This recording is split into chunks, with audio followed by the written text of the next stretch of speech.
para Guillermo, para Fernando, para Ángel, una tertulia que lleva por título De la visión a la acción, políticas y estrategias para el desarrollo de la actividad física y el deporte.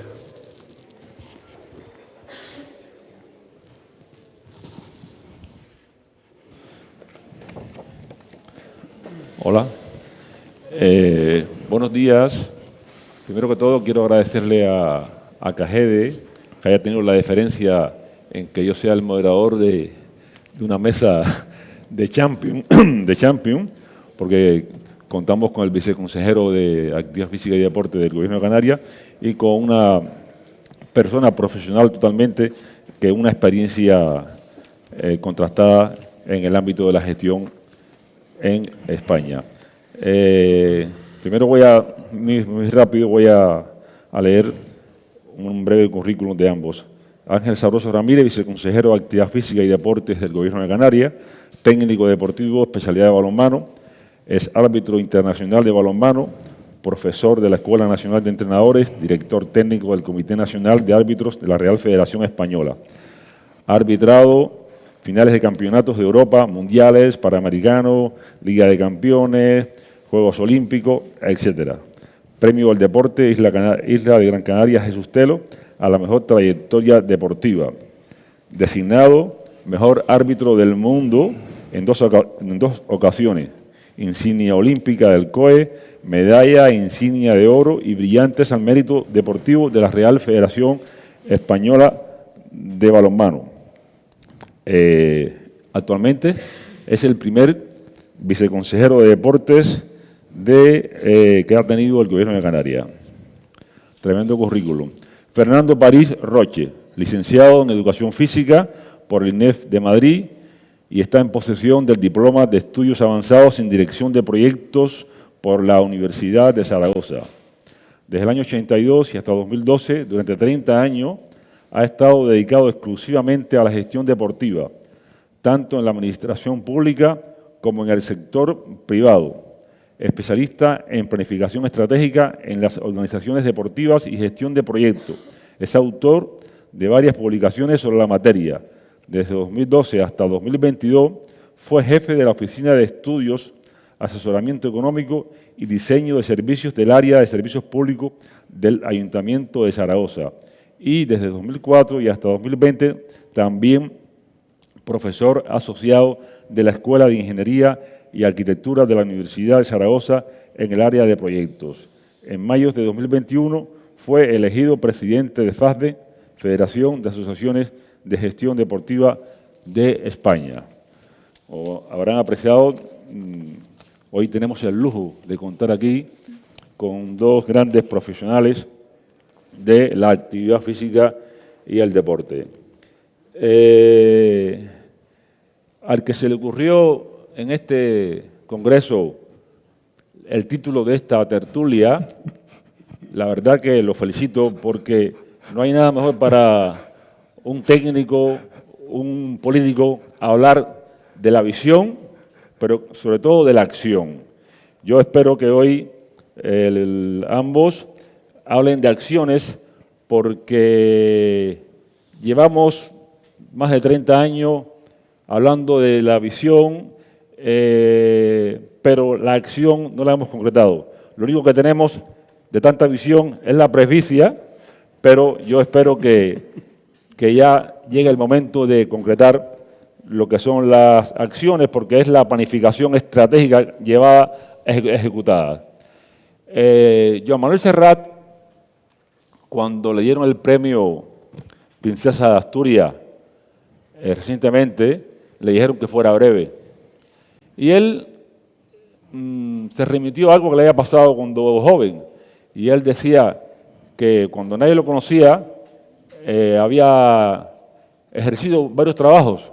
Y había un teléfono, cuando aquello que era por tarjetas, y el señor le dijo, tiene 3 minutos para hablar con una novia que él tenía. Y él le dijo, 3 minutos, poco. Y el señor le dijo, las cosas importantes, si se comunican bien, se hacen en 3 minutos. Entonces, yo les voy a pedir a ambos, el tiempo que tenemos es el que no han dado, porque realmente esta mesa es para estar toda una mañana debatiendo, que sean lo más concreto posible en la medida que vayamos surgiendo esta conversación, porque al fin y al cabo lo que vamos a tener aquí es una conversación entre ambos. La primera pregunta que le voy a hacer se la va a dirigir, como estamos en casa, al viceconsejero de Actividad Física y Deporte. Cuando nosotros, y el sector nuestro, hace 12 años empezamos a pedir que era el momento de que se hiciera una viceconsejería de la Actividad Física y Deporte en esta comunidad, ustedes nos han hecho caso y la verdad que lo elogio porque usted es un hombre valiente, es un hombre que apuesta y arriesgado. Pero en este caso hablamos de un 75%. Y usted dirá, ¿y cuál es el otro 25%? Bueno, nosotros hablábamos de una viceconsejería de Actividad Física y Deporte con una dirección general de deporte y una dirección general de ejercicio físico y autosaludable. Y que los Juegos y Deportes Tradicionales estuviese dentro de la dirección general de deporte. La pregunta, ¿esta estructura es rígida o usted como hombre del deporte que apuesta y que se arriesga en los próximos años estaría dispuesto a que se cambie esta estructura? Bueno, a ver dónde estamos en los próximos años. Muy buenos días, lo primero, y muchísimas gracias por la invitación. La verdad que espero aprender mucho, sobre todo de Fernando, y de las aportaciones que puedan surgir en este coloquio, ¿no? Coincido en que los tres estamos con prepicia, así que es lo que nos ha dado el tiempo. Yo creo que es importante que el gobierno, este gobierno haya tomado ese acuerdo unánime de todos los grupos parlamentarios, después de esa comisión de estudio que se desarrolló en el Parlamento de Canarias, específica para analizar cómo estaba la situación de la actividad física y el deporte en Canarias, después de unos años muy duros con la COVID, en la pandemia, después del paso al frente que dio el sector, constituyendo plataforma, movilizándose y saliendo ante la opinión pública para poner en valor la necesidad, la importancia de la actividad física justo en la etapa post-pandemia, y que ese acuerdo de todos los grupos parlamentarios de elevar el rango de la político del deporte dentro del Gobierno de Canarias, creando una viceconsejería, bueno, pues que se haya adoptado, creo que es algo que a todos los que amamos el deporte en Canarias pues nos gusta, ¿no? Efectivamente viene acompañada de dos direcciones generales, una dirección general tradicional, por llamarla de alguna manera, ¿no?, de actividad física y deportes, y una dirección general novedosa de deportes autóctonos, que bueno, que tenemos para nosotros en Canarias es muy importante, que hay un sector que se sentía un poco desplazado, un poco olvidado, un poco sin el cariño que ellos creían que merecían, y que las cosas creemos que estamos siendo capaces de revertirlas en ese sentido, pero le hemos dotado de más iniciativa a esa dirección general. Así que creo que, primero, la viceconsejería ha llegado para quedarse. Afortunadamente, los viceconsejeros y viceconsejeras irán cambiando. La alternancia es fundamental. Que ustedes sufren ahora durará muy poco tiempo. Llegará alguien mucho mejor, con mucha más fuerza, con mucha más impulso, pero sobre todo que se encuentre un sistema implantado. Perfecto. Porque lo realmente complicado aquí es montar sistemas, es montar estructuras. Y en esas estructuras sobre las direcciones generales podrá haber una, podrá haber dos, eso puede ser perfectamente flexible y sobre todo las competencias que se atribuyen. Algo que no ha trascendido públicamente, como lo que se dice aquí, de aquí no va a salir, la Dirección General de Deportes Autóctonos tiene además atribuidas por el Reglamento Orgánico de la Consejería competencias en envejecimiento activo, que no tiene nada que ver con deporte autóctono, ¿no?, para tratar de disminuir poco a poco el peso de la Dirección General tradicional. Y algo que caracteriza la estructura de deportes, sé que son solo 3 minutos, pero ya no me voy a extender más. Algo que caracteriza la estructura de deportes del Gobierno actualmente es que es bastante horizontal. O sea, el viceconsejero y las dos direcciones generales trabajan codo con codo, en el que no se nota la diferencia entre si esta acción sale de un presupuesto, sale de otro, lo firma uno o lo firma otro. Y entonces creo que la flexibilidad a la que estás apelando se está poniendo de manifiesto. Vale, veo que el viceconsejero tiene todavía la práctica de cuando era árbitro de balonmano. Aquí hoy es como si estuviésemos en la final de Río de Janeiro, Dinamarca-Francia, que perdió Francia, y aquí veo muchos con cara de franceses. Así que vamos a ver que al final cómo se desarrolla. La segunda pregunta que quiero hacer, Fernando podría ya empezar a hablar, aunque también el viceconsejero puede opinar. Se habla mucho del modelo deportivo español. ¿Este modelo creen ustedes que hay que cambiarlo, que hay que transformarlo o está en la línea que creemos todos? Bueno, buenos días a todos y a todas. Gracias por la invitación. Hablando del tema del modelo deportivo español, en los últimos años se habla de la necesidad de modificar el modelo deportivo español. Lo primero que hay que decir es que, a ver, el deporte en España es una actividad potente, reconocida, que forma parte de la vida de las personas y que a veces somos nosotros, gente del mundo del deporte, los que a veces damos una visión negativa de nuestro deporte. Hay más de 20 millones de personas que hacen deporte, 4 millones y pico de federados, 5 millones en centros de fitness, 5 millones de personas que hacen en programas municipales, otras 5 millones de personas que hacen de manera libre. Nuestro nivel deportivo en el ámbito internacional es muy positivo.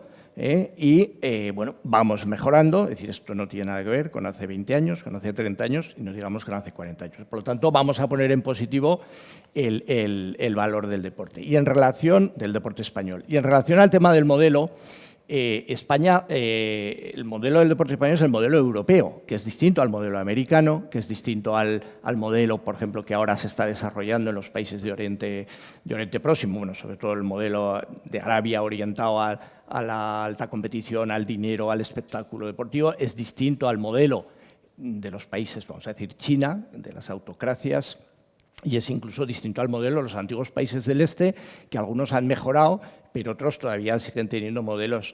Y nuestro modelo es el modelo europeo, y el modelo europeo está basado sobre 3 grandes patas. El papel del sector público, corporaciones locales, gobiernos autonómicos y Estado, y Consejo Superior de Deportes, gobierno del Estado, sobre el modelo asociativo, clubes y federaciones, y sobre el modelo privado, empresarial y comercial, las empresas de servicios, las empresas de centros deportivos y, por supuesto, todo lo que tiene que ver con la industria del deporte. Si alguna de esas 3 patas quebrase, el deporte español caería como un castillo de naipes. Es decir, si de repente ahora las entidades públicas, sobre todo las corporaciones locales, que son las propietarias de las instalaciones deportivas, hubiese una ley de régimen local que dijese los ayuntamientos no pueden dedicar dinero al deporte, no es su competencia. El deporte español se caería, el 80% de los clubes deportivos no podrían desarrollar sus actividades en las instalaciones. Las empresas de servicios concesionarias dejarían de tener espacio. Si desapareciese el movimiento asociativo, los 70.000, 60.000, 70.000, 80.000 clubes, 1.000 federaciones autonómicas, 60 federaciones españolas, el deporte dejaría de ser una actividad social y participativa y pasaría a ser una actividad impulsada solo por las administraciones públicas con muchas limitaciones o solo por las entidades privadas como si fuera un objeto de consumo. Y si las empresas desapareciesen, los ayuntamientos y las comunidades tendrían dificultad para poder prestar todas las actividades que el sector privado hace y realmente perderíamos una parte importante de la economía del deporte. Fíjate, has mencionado algo importantísimo que es referente al deporte federado. Y yo en ese hilo voy a preguntar, ¿creen ustedes que se debe de seguir o que se debe invertir más en el deporte federado, en el deporte espectáculo respecto, que son una minoría, en el caso de Canarias son 200.000 fichas aproximadamente, respecto a lo que se debe de apostar por la práctica generalizada de la actividad física que la población entera respecto a este tipo de deporte?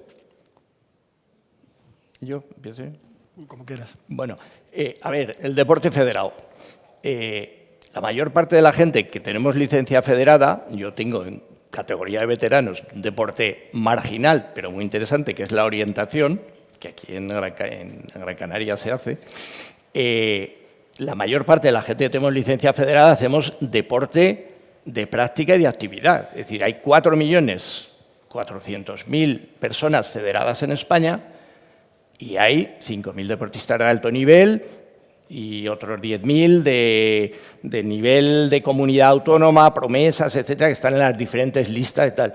El resto de la gente que estamos federados, la mayoría de la gente que que somos deportistas federados o hemos sido deportistas federados, somos deportistas de práctica que lo que queremos es entrenar, practicar de una forma organizada, competir, tener una seguridad, trabajar en nuestro club.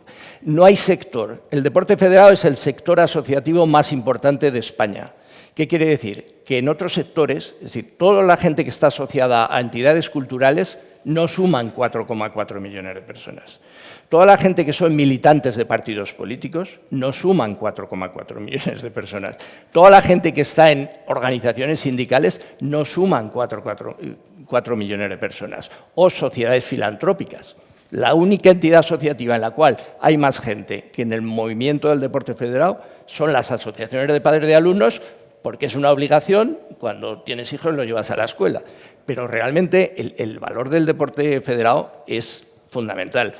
Y evidentemente que el deporte federado tendríamos que tener más. Es decir, hay muchos países de Europa que han incorporado mejor el desarrollo deportivo al deporte federado. En España yo creo que las federaciones, algunas federaciones, no han sabido ver cómo había un desarrollo deportivo en los últimos años, sobre todo gente mayor, y han ido perdiendo a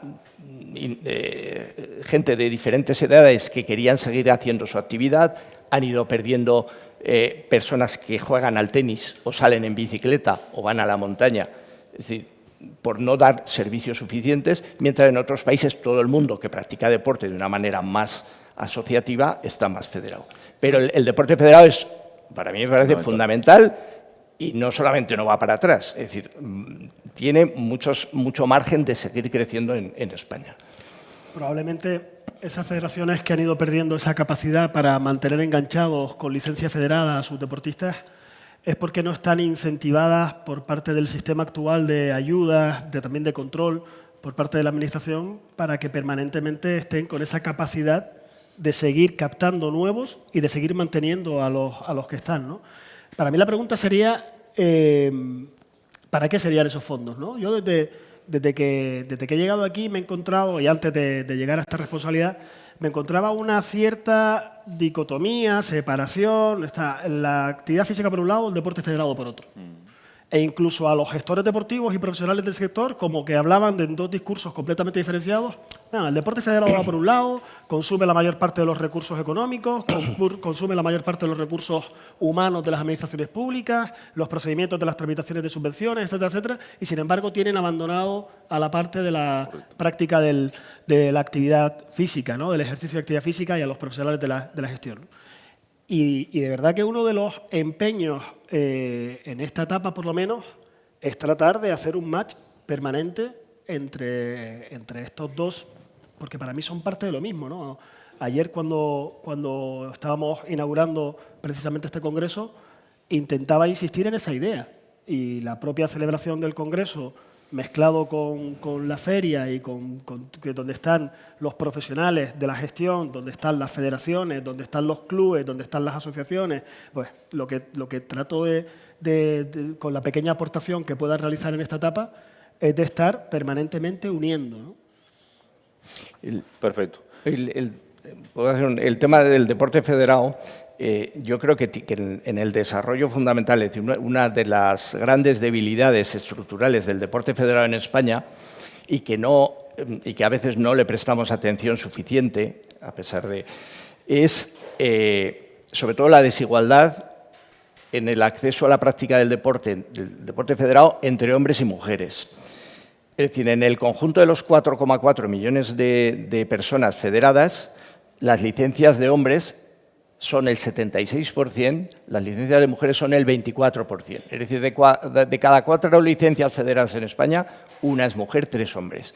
Eso, para mí, es un problema importante y además es que, como los resultados deportivos de las mujeres españolas son excelentes, en los medios de comunicación eso enmascara realmente este problema. Pero fijaros que hace 30 años el porcentaje de mujeres federadas era del 17% y de hombres el 83%, y 30 años después estamos en el 24% y el 76%. Se ha avanzado 7 puntos. Con ese ritmo, que las mujeres aporten el 45% de las licencias deportivas, nos vamos al año 2115. Es decir, que hay que hacer un esfuerzo muy importante. Evidentemente, no me digáis cómo, porque es muy complicado. Esto parte desde la base, parte de la adolescencia, del papel de los clubs, del machismo que existe todavía en muchos clubes y federaciones de muchos deportes. Ahora, por ejemplo, con el fútbol, que muchos ayuntamientos obligan para los campos a tener equipos femeninos y las juntas directivas lo ven como una obligación y dicen, bueno, venga, pues ponemos un equipo. No hay un convencimiento. Y lo digo yo, que soy hombre, es decir, tenemos que hacer un cambio muy importante en este tema. No puede ser esta diferencia, es decir, si el porcentaje de mujeres fuera el mismo de hombres, España no tendría 4 millones de federados, tendría 6,5. Perfecto. Quizás, Ángel, el sector nuestro, cuando en algún momento quizás transmitía eso, nos referíamos más bien al tema del deporte de alta competición, cuando hablábamos la cantidad de dinero necesario que se invierte en el fútbol, en Tenerife, en Las Palmas, en el voleibol, ahora últimamente, a últimos años, en el baloncesto. Pero, dicho sea de paso, hay veces que se habla de que el deporte es salud. El deporte de alta competición es traumático. No es salud todo el deporte que se practica, pero bueno, eso cuando pasemos a hablar del tema de sanidad, no podemos siempre decir deporte, salud. Hay que especificar, hay veces cuando se hablan esos términos. La siguiente pregunta que quería hacerle era la importancia de la colaboración público-privada. ¿Es importante? ¿Vamos hacia una privatización de los servicios deportivos? Es importante, cada vez más. ¿Por qué? Porque la administración pública cada vez está peor. Entonces, ¿vamos hacia una privatización de los servicios deportivos? No es de los servicios deportivos. Es prácticamente cualquier aspecto que tiene que ver con nuestra sociedad. Para mí, lo que realmente está fallando desde hace mucho tiempo y no se termina de abordar es la enorme dificultad que supone funcionar cada día con la administración pública actual, en cualquier nivel. Y al final el gestor tiene que estar buscando soluciones. Y las soluciones las tiene que buscar en el sector privado. Porque la administración pública, no por falta de recursos económicos, siempre son escasos los recursos económicos. No por falta de recursos humanos, siempre son escasos los recursos humanos, evidentemente. Pero actualmente estamos viviendo el momento en el que más trabajadores públicos hay en la historia de nuestro país y más presupuesto público hay en la historia de nuestro país. Y sin embargo, los problemas que la administración pública tiene la responsabilidad de resolver y no resuelve son cada vez más numerosos. Entonces, para mí, creo que cualquiera que trabaje en una administración pública de los que están aquí presentes, cualquier técnico deportivo, cualquier gestor público de los que está aquí presentes, coincidirá conmigo en que la administración pública colapsó hace tiempo, que no lo queremos reconocer, solo cuando pasan situaciones tan dramáticas y traumáticas como las que hemos vivido en Valencia, al margen del espectáculo dantesco político que se está dando, sino la administración pública, qué respuesta ha sido capaz de dar, se pone de manifiesto que algo ha fallado, que nadie tiene claras cuáles son sus competencias, que nadie tiene claro qué decisiones hay que adoptar, que nadie tiene claro quién tiene que asumir la responsabilidad, y eso es un drama del día a día. Y solo cuando pasan cosas muy graves se pone de manifiesto que algo está pasando. Así que vuelvo otra vez, después de este desahogo, vuelvo otra vez a la respuesta a la pregunta. Y la respuesta a la pregunta es que sí, creo que el sector privado es muy importante, que cada vez lo es más, y creo que el sector privado, en lo que atañe a la gestión deportiva, tiene que, bajo mi punto de vista, ser cada vez más multidisciplinar, estar dotado de equipos económicos, de equipos legales, de equipos acostumbrados a trabajar con grupos numerosos y que se le pueda encomendar a los gestores privados de la actividad física y el deporte, se les pueda encomendar unos trabajos en los que las soluciones se les aporten desde el punto de vista integral. Correcto. A soluciones jurídicas, soluciones económicas, que estén acostumbrados a los tediosos, complicados y lentos procesos de la administración pública. Fernando, por favor, usted tiene... Sí, a ver, yo no comparto completamente lo que dice Ángel en relación al papel del sector público en nuestra sociedad. El sector público juega un papel muy importante. No sé, yo vengo por una carretera aquí, voy a estudiar en una universidad pública con becas, tengo la sanidad pública. Claro. Y quiero decir, En general, los servidores públicos o los empleados públicos también son los médicos, son los sanitarios, son los maestros, son los policías, son los soldados, es nuestro ejército. Es decir, sí que es verdad que la organización de la administración pública que heredamos del siglo XIX y que ha cambiado en muy pocos aspectos, sí que dificulta la gestión de servicios concretos y que necesitan agilidad y que van demandando como los nuestros, como el tema deportivo, ¿no? Y que la ley de contratos que hemos hecho en España, por poner un ejemplo que todos de aquí conocéis, pues realmente traslada las cosas de la directiva europea, pero las complica mucho más de la directiva, porque esa misma directiva se ha trasladado a Estonia y con la administración electrónica en Estonia las cosas se hacen 10 veces más rápido que aquí. Eso evidentemente sí que tenemos en nuestro país un problema de organización, de recursos, de procesos y procedimientos, por ejemplo, en la sanidad pública, que se ha deteriorado, sobre todo la atención primaria, y depende de las comunidades autónomas de un color, de otro color político, y van cambiando y ahí hay un deterioro. Es un problema organizativo. Y sí que es necesaria la colaboración público-privada en el ámbito deportivo, porque si no es imposible. Las administraciones tienen una capacidad en sus competencias de proveer servicios y los privados, bien sean las empresas o bien sean los clubes y las federaciones que tienen que jugar un papel importante, de prestarlos, porque evidentemente nosotros no tenemos capacidad y la agilidad, bueno, nosotros cuando hablo de administración pública, de agilidad de prestar. Y por eso la colaboración público-privada no es que sea fundamental, es que forma parte de nuestro modelo, en el ámbito del deporte y probablemente en otros. No me quiero meter en otros. Has mencionado ámbito sanitario. ¿Creen ustedes que Sanidad está apostando abiertamente porque la prescripción del ejercicio físico se lleve a cabo y se ponga en práctica? Si hacemos un ejercicio, aquí ayer hablaban de sentadillas, se hablaban de estiramientos. Si hacemos un ejercicio hacia atrás, quitamos estas pantallas, quitamos los teléfonos móviles, quitamos las redes sociales. Señores, desde hace 30 años, digo 30 años porque en Santa Lucía de Tirajana, en el año 94, se instauró un programa de prescripción de ejercicio físico entre el centro de salud, entre la Universidad de Las Palmas y un licenciado en educación física. Se continuó con el tiempo. Más adelante, 4 médicos que hicieron la residencia, se hizo un trabajo importantísimo con evaluación, que muchas veces no se habla de la evaluación, tanto clínica como física. O sea, ¿creen ustedes que a día de hoy Sanidad está por la labor de que se implemente el programa de prescripción física en esta comunidad?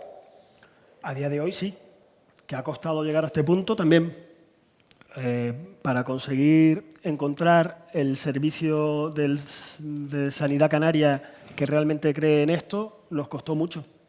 Hubo que tocar en un montón de puertas hasta que tuvimos la suerte de encontrar la Dirección General de Programas Asistenciales y en una jefatura de servicio, la Jefatura de Servicio de Atención Primaria, que además es justo quien debe protagonizar el sistema canario de prescripción de actividad y ejercicio físico desde el punto de vista sanitario. Encontramos un aliado ahí y a partir de ese momento creo que hay un firme compromiso por sacarlo adelante, sabiendo la dificultad enorme que supone la creación de un servicio público, universal y gratuito nuevo para nuestra comunidad autónoma. Y que esto es algo como cada vez que se crea un servicio público nuevo que tiene que ir creciendo de forma paulatina. Pero ahora, por lo menos, hay equipos de trabajo entre 2 consejerías que se abren al sector privado, que se abren a los colegios profesionales y que se participan en la definición de esa estrategia para que nazca con pilares sólidos. Por lo menos es el convencimiento que tienen las 2 consejerías, que tiene la consejera de Sanidad, que tiene el consejero de Educación, Formación Profesional, Actividad Física y Deporte, y lo que nos han encomendado. Y precisamente ayer se firmó la orden que aprueba la estrategia canaria, ya después del trabajo realizado, y la orden de aprobación de esa estrategia está firmada ayer por los 2 consejeros y se publicará en el BOC en los próximos días, que no deja de ser pasos administrativos necesarios, importantes, pero que suponen que tenemos que asentar la estrategia y que realmente el nombre de esta mesa redonda, de esta conversación tan interesante, de la visión a la acción, realmente pues ya la visión está plasmada, la visión está recogida, se ha participado, pero ahora tenemos que pasar a la acción. Ahora es cuando tenemos que pasar a la acción. Y comentas ejemplos de hace 30 años, o podríamos comentar el de Terror. Exactamente. Por cierto, está ahora el grupo de mayores de Terror realizando su sesión de entrenamiento justo aquí, que han querido venir a ver Expodeca. Y eso pone de manifiesto cómo cuando hay interés, cuando se dan con las personas adecuadas, cuando existe la voluntad real, pueden salir cosas para adelante. Ahora, eso es voluntarista, eso es localista, eso es un impulso importante, pero implantar un servicio público nuevo, universal y gratuito en toda una comunidad autónoma, evidentemente va a requerir su esfuerzo y su tiempo. Eso son palabras mayores. Sí, a ver, yo me alegro de que avancéis en esta comunidad y sé que en otras cada vez se va concienciando más, pero en este aspecto soy un poco más negativo y más radical en el siguiente sentido. Ayer por la tarde, en las sesiones con Antonio, con Alfonso, con el doctor Ramos y con luego el resto de los ponentes, daba la sensación de que la gente del mundo del deporte y la actividad física, pero bueno, del deporte según la Carta Europea del Deporte, que es todo, somos más defensores de la salud pública que el propio sistema sanitario. Y bueno, y voy a dar unos datos. No sé, en España gastamos 92.000 millones de euros al año, es el gasto público en materia sanitaria. El 90% de las comunidades y el 10% pues un poco del Estado, un poco de la Seguridad Social, las mutualidades de funcionarios y un poquito las corporaciones locales. No sé. El gasto de esos 92.000 millones que se emplea en prevención y salud pública es el 3,3% del... El resto es asistencial, los hospitales a los cuales vamos y los que hemos tenido que pasar algunas veces, pues yo estoy muy agradecido, la asistencia ambulatoria, el 15% de los medicamentos, es decir, el 15% de esos 92.000 millones va en tomar medicamentos y traslados, prótesis. El dinero que las administraciones públicas españolas destinan al deporte es 3.700 millones de euros.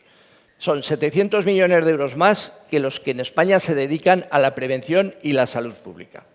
Es decir, los mayores proveedores de servicios de salud para la ciudadanía sois las administraciones públicas. Porque además, dentro de esos 3.015 millones que se destinan a la prevención y salud pública está la planificación familiar, las consultas de materno-infantil, la medicina escolar, que hay un poquito, la prevención de enfermedades transmisibles, que son las vacunas, la prevención de enfermedades no transmisibles, pues la prevención de cáncer de mama, de cáncer de colon, los cribados que nos hacen a las personas mayores, todo este tipo de cosas. Y luego hay una parte pequeña que se llama promoción de la salud.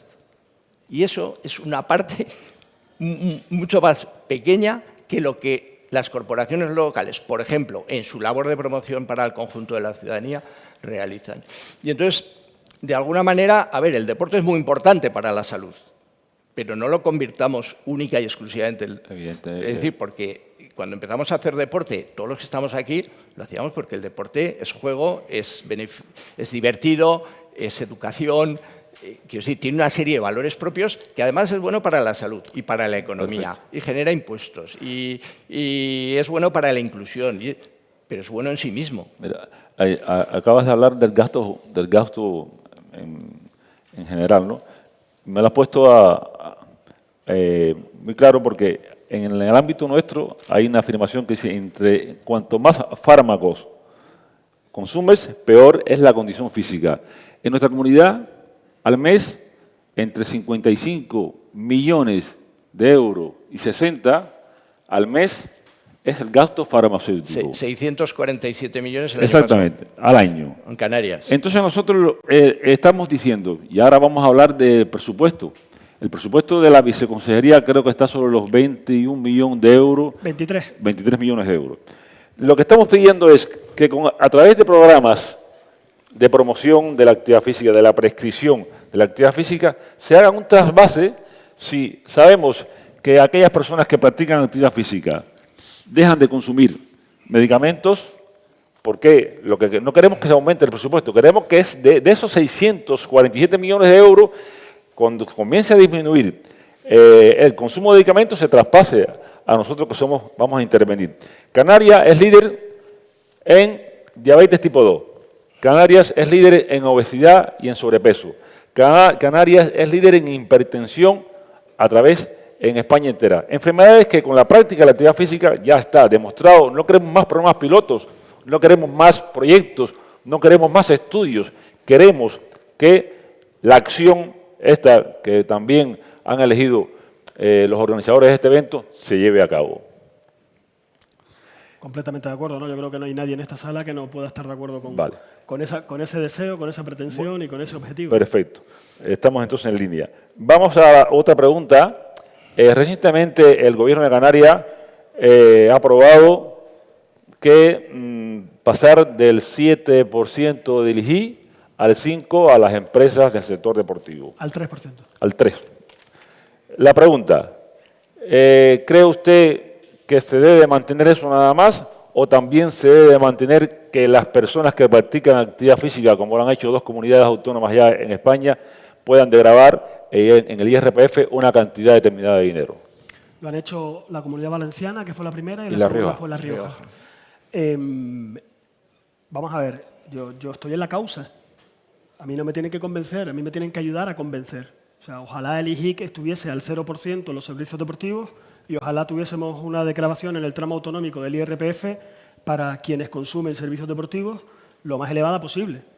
Y creo que las dos medidas son complementarias y que perfectamente pueden ser complementarias porque además los destinatarios finales son distintos. ¿Qué se pretende con la rebaja del IGIC? Que el sector esté más fuerte, que haya mayor capacidad de ingresos, mayor economía en las empresas que prestan servicios deportivos, en los gimnasios, en los centros de CrossFit, de pilates, de yoga, en los servicios profesionales independientes. Si tienen mayor capacidad de ingreso porque tienen menos tributación, pueden crecer más, pueden contratar a más gente, pueden formar a sus empleados, pueden invertir más, pueden ampliar equipamientos, pueden renovar maquinaria y, por tanto, de forma indirecta se beneficia ¿quiénes? A los que van dirigidas estas políticas, el destinatario final, que son los usuarios. Y tendremos mayor capacidad con un sector más fortalecido para poder llegar a más canarios y canarias que reciben servicios deportivos, que entrenan, que se cuidan. Al final, todo redunda. ¿Eso es incompatible con una declaración en el tramo autonómico del IRPF? ¿Que beneficiaría a quién? Si tú te cuidas, además tú vas a pagar menos impuestos. Si tus hijos se cuidan, van a actividades extraescolares deportivas, van a clubes deportivos que pagan las cuotas de los clubes deportivos, compran equipamiento deportivo, compran prendas deportivas, etcétera. Si conseguimos, además, un complemento en política tributaria fiscal que fomente eso, pues por supuesto que es el modelo en el que creemos. Nosotros en Canarias tenemos una tremenda fortuna, tenemos muchos problemas, te he dado algunos datos. Vivimos donde vivimos, que es el paraíso, pero vivimos a 1.500 kilómetros de distancia, el territorio fragmentado, ultraperiférico, todo lo que ya sabemos. Y los que además nos dedicamos al deporte o hemos estado en nuestra vida deportiva viajando mucho, sabemos el hándicap que supone eso. Pero tenemos una ventaja, que tenemos autonomía fiscal en el impuesto general indirecto canario. Y eso es una decisión autónoma del Gobierno de Canarias. Del 7%, que ya estaba bajo, se ha bajado al 3%. Esa misma tributación en el resto del territorio nacional es del 21%. Sí, lo voy a repetir. Es del 21%. Es lo que se paga de IVA por los servicios deportivos en el resto del territorio nacional. Eso hace que la industria deportiva nacional tenga menos competitividad, sea menos fuerte. Y sin embargo, en Canarias nosotros tenemos esa autonomía, de un 7% bajamos a un 3% y en absoluto es incompatible con que se puedan aplicar medidas fiscales directamente beneficiosas para el usuario final, para el contribuyente final, que el único tributo que puede significar eso es el impuesto de la renta sobre las personas físicas, el IRPF. Estoy completamente de acuerdo en que el tratamiento fiscal a la práctica deportiva en España en estos momentos es injusto. O sea, es injusto por el tema del IVA. El IVA se subió en el año 2013, en un momento de crisis. Correcto. Se subió un montón de productos del 8, que era el reducido, al 13, al 21. Y luego, al cabo de varios años, algunos otros servicios que iban en el mismo paquete que el deporte han ido recuperando el IVA reducido, en este caso al 10%, no al 8%, pero lo único que queda me parece que es el deporte. Esto lo sabe mejor Alberto, la gente de FENEID. Y realmente es injusto, no, a lo mejor no para todos los servicios, porque hay servicios y servicios, pero en ese IVA la práctica deportiva que yo hago en mi gimnasio o los servicios deportivos que prestan empresas que hay aquí o que se prestan a las AMPAs que organizan actividades extraescolares en los colegios públicos están grabados con el 21%. Eso no se sostiene. Que es compatible con el, bueno, que no se sostiene, que se ha reivindicado en muchas ocasiones, que sería, parece injusto que eso sea así. Que es verdad que eso es compatible con la rebaja de una parte de tu gasto deportivo en el IRPF, ¿no? No sé si las dos cosas son a la vez, desde luego si Ángel fuera el consejero de Hacienda diría que no, porque evidentemente la Hacienda siempre es... Pero este es un buen camino que bueno, nos consta que se está hablando con todas las comunidades de la Federación, sobre todo Nacional de Empresarios Deportivos, porque sí que es una forma más fácil y un poco es lo que dice Ángel, es cuidarte y decir, bueno, yo formo parte de un gimnasio, hago una actividad y hasta una determinada cantidad tengo una rebaja, pues igual que si eres de un colegio profesional o si eres de un sindicato o tal. Tal. Y evidentemente sí que debemos luchar y tener la fuerza suficiente, de ahí la importancia de reivindicarnos como sector también de la industria, los servicios y el turismo del deporte para tener un poco más de fuerza ante las autoridades económicas y de la Hacienda, ¿no? Muy bien. Bien, se nos quedan muchas cosas en el tintero. Vamos a pasar ahora a la fase de las preguntas. Por favor, aquí quiero hacer un pequeño comentario. Las preguntas no es la ponencia del que va a preguntar, porque hay veces que vamos a un congreso y parece que antes de preguntar hacemos una ponencia. La pregunta es concreta respecto sobre todo para agilizar y aprovechar esta sabiduría que tenemos aquí en frente al lado y puedan estar bastante en tiempo con ustedes. ¿Preguntas? Hay varios. Estos son los franceses. Nito, sí, ya. Bueno, como dijeron que era una mesa champion, no sé quién lo dijo, sí. Pero los tres, no los dos y uno. Voy a hacer a cada uno de los champions una pregunta que creo que puede ser importante. Fernando, tú que eres una persona que ha hecho que el deporte español, los que te conocemos de hace años, sea hoy lo que es, porque tú estabas en Barcelona 92. Y eras uno de los hombres importantes de este país. Y antes. Y antes. Yo voté la Constitución, que aquí creo que no hay ninguno, ¿no? Los que conocemos bien tu histórico, la pregunta es, si no hubiese habido Barcelona 92, el deporte en España, la inversión pública, el deporte de España, el desarrollo, la industria, ¿sería hoy lo que es? ¿O fue un hito importante e histórico que aquello pasara para que hoy estemos donde estemos? Al viceconsejero, ayer la presidenta CAGED dijo que se iba a visibilizar estos 4 días la industria del deporte canario, la potencialidad, el 3,3% del PIB, 20.000 trabajadores, 2.000 millones de euros, y que éramos importantes. Pero lo dijo y el resto de los intervinientes en el acto inaugural cogieron ese hilo y que terminó usted diciendo que sí y que había que desarrollarlo. ¿Sería importante, igual que un grupo de profesionales en el año 21, en enero, se hizo la revolución, por eso hoy hay una viceconsejería de deporte?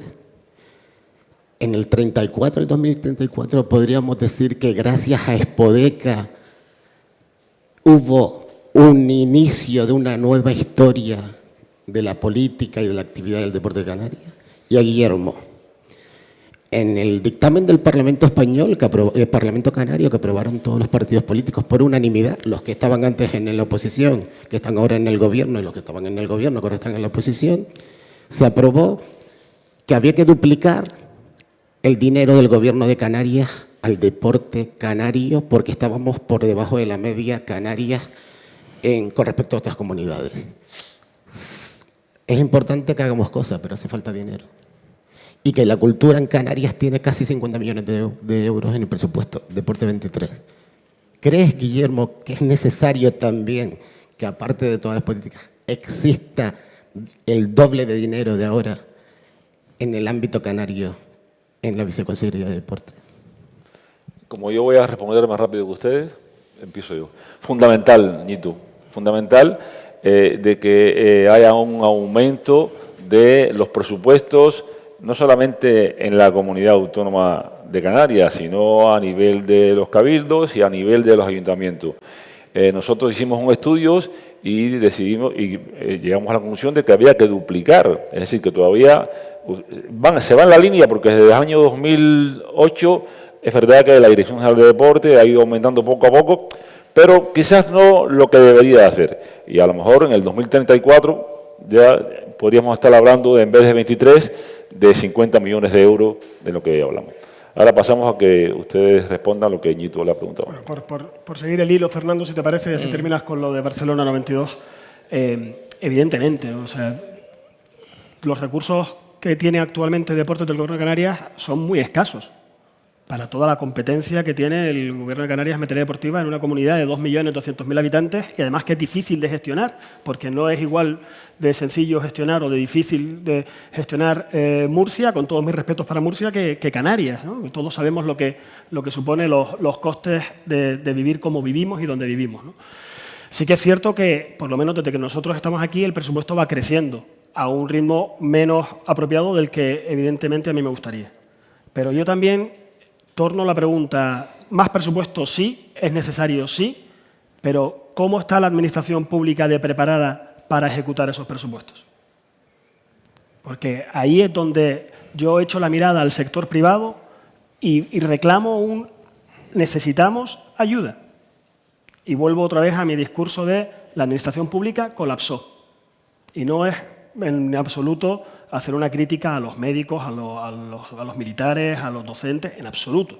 No colapsó porque hay una falta de voluntad de servicio público ni de prestación de servicio público. Colapsó por el exceso normativo, por la burocratización y por ustedes, muchos de aquí son gestores de administraciones públicas y saben lo que cuesta sacar los presupuestos para adelante. Y yo he escuchado y llevo muchos años en la administración pública a funcionarios públicos que dicen no nos den más presupuesto. No queremos presupuesto.